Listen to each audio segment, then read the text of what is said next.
நீங்க குரு பக்தி அப்படின்னு சொல்றது ஒரு மனிதன் நம்புறீங்க. உங்க நம்பிக்கை எப்படி இருக்குன்னா உறுதியா இருக்கும்.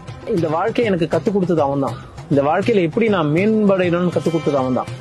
என் குரு என்னைக்கு துரோகமே செய்ய மாட்டான். என் குரு தான் எல்லாம். இறைவனை வழிகாட்டியவன் அவன்.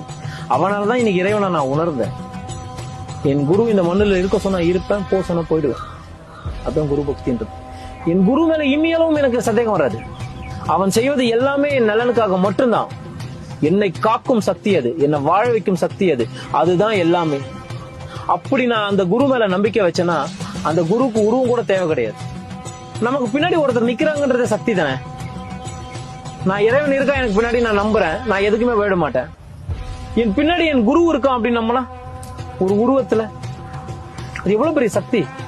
உங்க வாழ்க்கையில கடைசி வரைக்கும் ஒரு மனிதன் உங்களுக்கு வர மாட்டாங்க. உங்க தாய் தந்தையே உங்களோட கடைசி வரைக்கும் டிராவல் பண்ண முடியாது. ஒரு காலத்துல அவங்கள வெளியே போய் தான் ஆகணும். உங்க வாழ்க்கையில வர எந்த உறவும் உங்களோட நிக்காது. உங்கள் மகள் மகன் நீங்க எந்த உறவை சேர்த்தாலும் அந்த உறவு பாதியில போயிடும். ஏன்னா அது இன்னொரு வாழ்க்கை இருக்கு அதுக்கு. ஆனா கடைசி வரைக்கும் உங்க கூட நிக்கிறது அந்த குருன்ற அந்த நம்பிக்கை தான். அந்த குரு மேல நீ கொண்ட நம்பிக்கை எவ்வளவு ஆணித்தனமா இருக்கும், உன் வாழ்க்கை அப்படி இருக்கும். என்னமே நடந்தாலும் என் குரு பார்த்துப்பான். என்ன நடந்தாலும் சரி என் குரு பார்த்துப்பான். அந்த நம்பிக்கை உங்ககிட்ட இருந்துச்சுன்னு வச்சுக்கேன், உன்னை அசைக்கவே.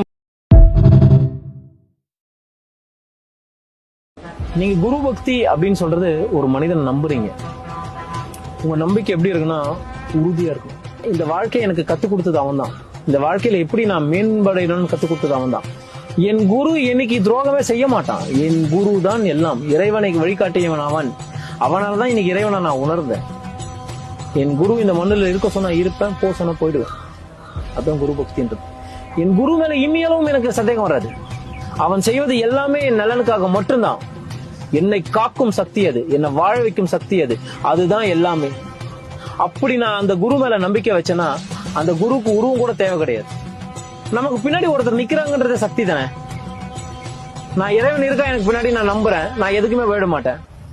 என் பின்னாடி என் குரு இருக்கான் அப்படின்னு நம்பினா ஒரு உருவத்துல அது எவ்வளவு பெரிய சக்தி. உங்க வாழ்க்கையில கடைசி வரைக்கும் ஒரு மனிதன் உங்களுக்கு வர மாட்டாங்க. உங்க தாய் தந்தையே உங்களோட கடைசி வரைக்கும் டிராவல் பண்ண முடியாது. ஒரு காலத்துல அவங்கள வெளியே போய் தான் ஆகணும். உங்க வாழ்க்கையில வர எந்த உறவும் உங்களோட நிக்காது. உங்கள் மகள் மகன் நீங்க எந்த உறவை சேர்த்தாலும் அந்த உறவு பாதியில போயிடும். ஏன்னா அது இன்னொரு வாழ்க்கை இருக்கு அதுக்கு. ஆனா கடைசி வரைக்கும் உங்க கூட நிக்கிறது அந்த குருன்ற அந்த நம்பிக்கை தான்.